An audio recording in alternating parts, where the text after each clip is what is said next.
Hi, I'm Trip Babbitt, and this week in the Effective Executive podcast and YouTube video, I'd like to talk about something where I was reminiscing a little bit. And as a child, I went to see the New York City World's Fair in 1964. Yeah, I'm old.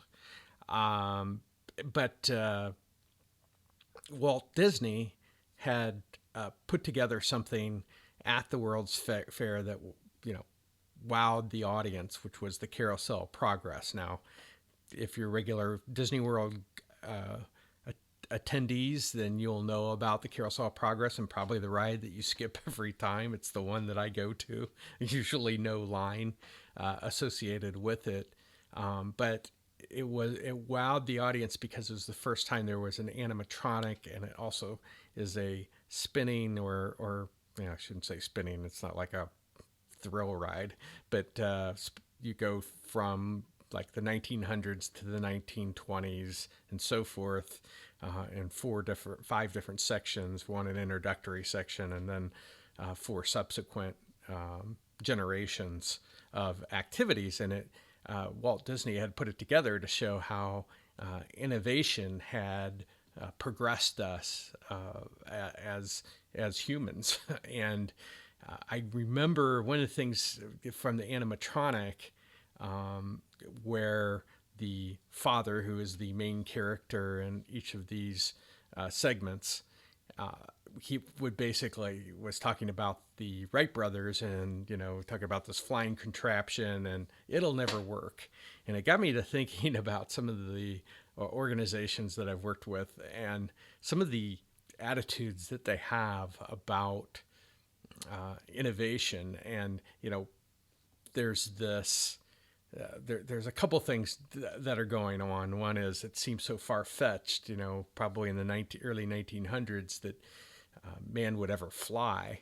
And I watch a series called John Adams, and they had a balloon go off, and uh, a hot air balloon, and it flew off, and they were amazed at what had happened. But it just shows how much we have advanced as a society through innovation. And I'm always fascinated by what maybe the next thing's going to be. I mean, who expected the internet?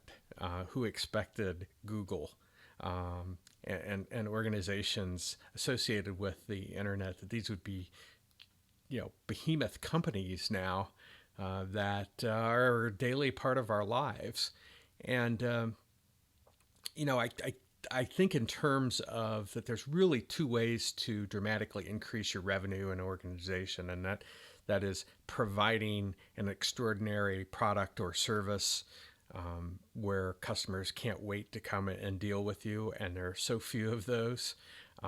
In the world today, we all dread getting on the phone and having to talk to our telecommunications company. You know, Even Amazon can be a pain at times. And it got me thinking that, okay, if we want to increase our revenue, we want to provide extraordinary service, that will certainly help.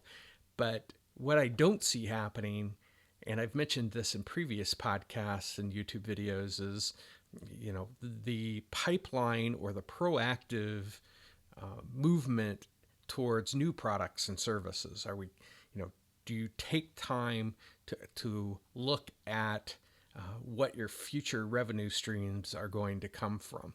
What new extraordinary things? And I think a lot of it has to do with, one of the things that kills it is centralization.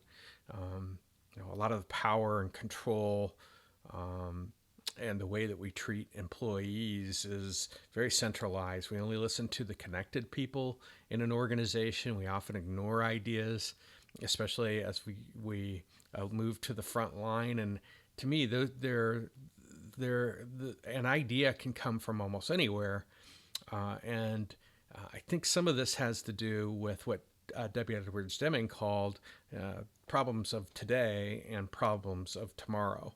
And the problems today is just trying to get the work out, right? If you're backed up all the time or feel like you're backed up all the time, you're always behind. It's I find it virtually impossible for organizations to provide extraordinary service or spend time on doing proactive, innovative things within their their organization. But they also just miss the opportunity. We don't really have time for that right now. We've got to do today's work. And so when Dr. Deming talked in terms of problems of tomorrow, what are we doing proactively in terms of innovation and coming up with new ideas and new methods and new products and new services that customers will advance customers. And there needs to be a placeholder for those types of things in order to advance what we're doing. So I guess the message I wanted to convey in this episode was, we're not proactive. We need a proactive method. And it wasn't until probably about 6 years ago that I started to realize how organizations really don't have a method to, well, one, encourage, because you'll hear things like, oh, you got that one wrong. Oh, it'll never work. We tried that before. We don't have the money for that.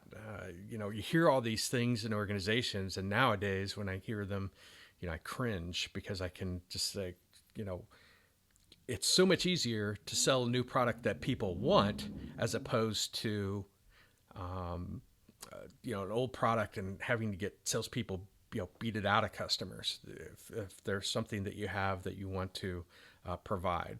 So doing proactive things within an organization and having a method to do that is really important, that you're listening for ideas, not just dismissing them, that you have a way to collect some of those ideas. And if we want to really get proactive in it, that you're coming up with new ideas, and there's a whole series of exercises that you can do in order to come up with that.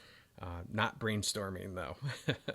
I know a lot of people use brainstorming, but using stimulus in order to come up with new ideas, you can come up with a plethora of ideas that could potentially advance your company. But having those in the pipeline are all very important for the future and to solve some of the problems of tomorrow.